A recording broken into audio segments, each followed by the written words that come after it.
Hi Roberto and everyone, sorry I couldn't be there in person, but I thought I'd do a short video just to explain some of the differences between the one you saw in the conference room that day and the one you have in your hands right now. So it's been a very interesting journey.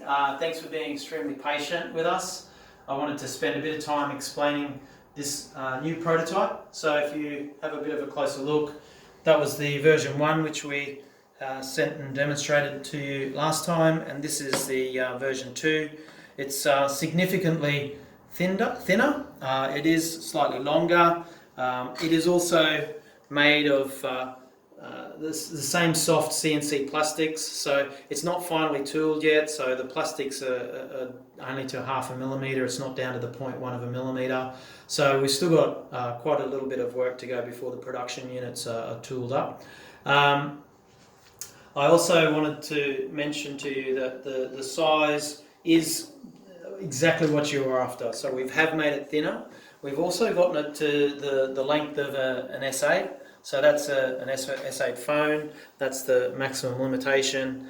And what we've done technically behind the scenes, it may not, physically it looks a bit different, but technically under the hood it's actually vastly different. So these were all of the boards in version 1. And a few other little ones, and we've taken all of the code off all of those microchips, that was the main processing unit, and put all of that code into the main processing unit over here. So that's the main board over here. It's way more sophisticated, it's definitely next generation, and we've got a lot more control. It's a lot better with power management. So I'm actually really proud that we've done that. We've taken the next step. We've effectively moved all of our IP and we put it in over here. So that's the main board changes. One of the other things we've done is instead of the 2 buttons, we've now got a single button which is context sensitive. So when you, when you fire that button off, if you're in the barcode section, you're in the photo section or whatever, that will then send the context of what you're doing. So if you're in the barcode and you hit that button, it'll fire off the barcode. Where from a timeline perspective, this unit is now working. The battery management is fine. It's all good to go. We will be sending it to you. We've got a few things that we want to be able to do, and I'll talk about them a bit later before we send production units. But yeah, we're finally there. The shortcomings, so one of the things that came out of our last meeting with version 1 was you had a pile of requests, so I'll just step through them. One, you wanted a strap for holding on the hand. So we didn't quite get the plastics done in time. We've done this temporary fix here. It won't be like this in the end. Basically, the strap will then sink into the unit and you won't be able to see it being fixed, and we'll get a stronger, thicker strap. This was just done as a temporary measure to show conceptually what it will be, but that won't be the case in the real unit. We get something much better than that. You want a divot or foot pads so when the unit's set on the surface, it'll lay flat. So you can see we've put four little feet, so when it sits, it'll be flat. We've got to make the strap fairly thin so that we've still got another millimetre we can use for thickness in the strap to get it more sturdy. The unit can be longer, I've already mentioned it, up to the S8. The serial number will be recessed for a sticker from the side of the unit. So on the side of the unit over here, we've got a recessed section where they can basically just put a label. So that's well put on the side, and it should stay there quite well. You want sights on the front to show which end the wrists go on. So potentially in low light situations, there's 2 very low power LEDs there. The 2 little tiny low power blue LEDs that show that it's ready to take a fingerprint.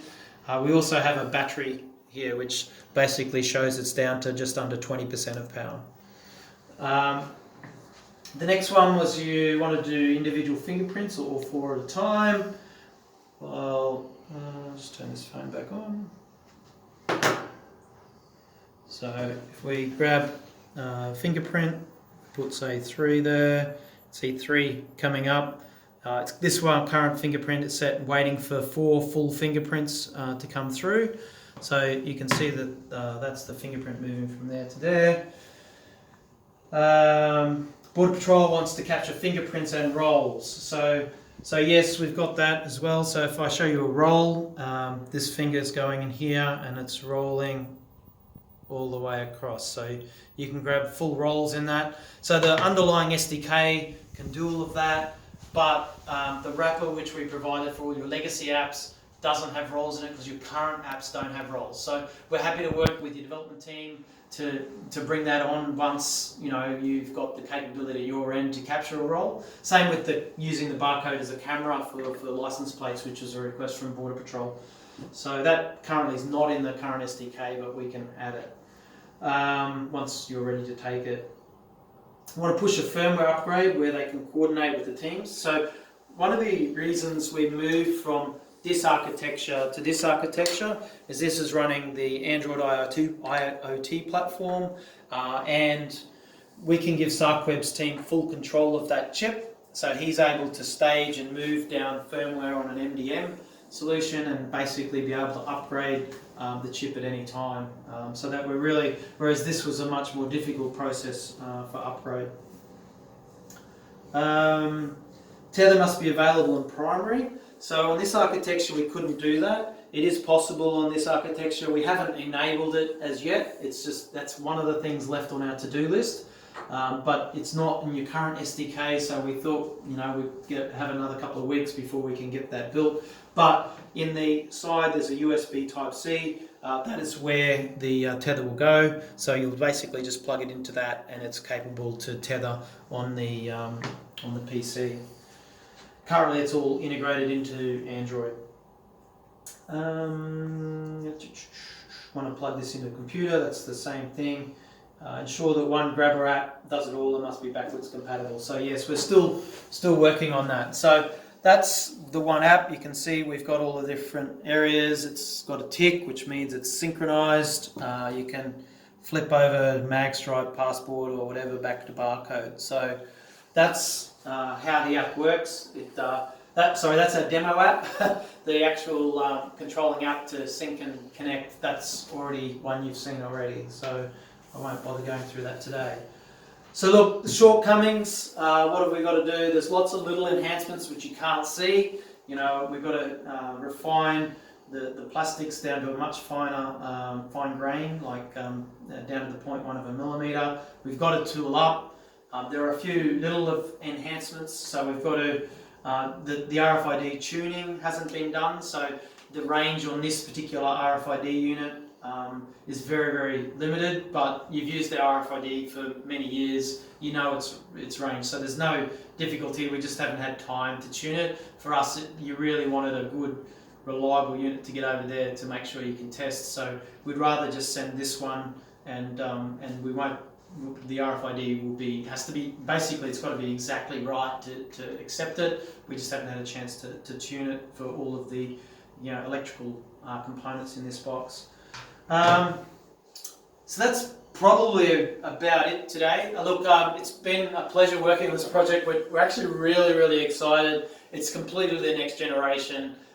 We're going to have this capability in a lot of our devices coming up, and we're really proud to showcase it with you. So you're a flagship customer of ours. We want to absolutely do the most and best product we can. Timelines I haven't been happy with, but I didn't want to ship something which wasn't perfect. So thank you for your patience, and I look forward to seeing you again. Thanks. Bye.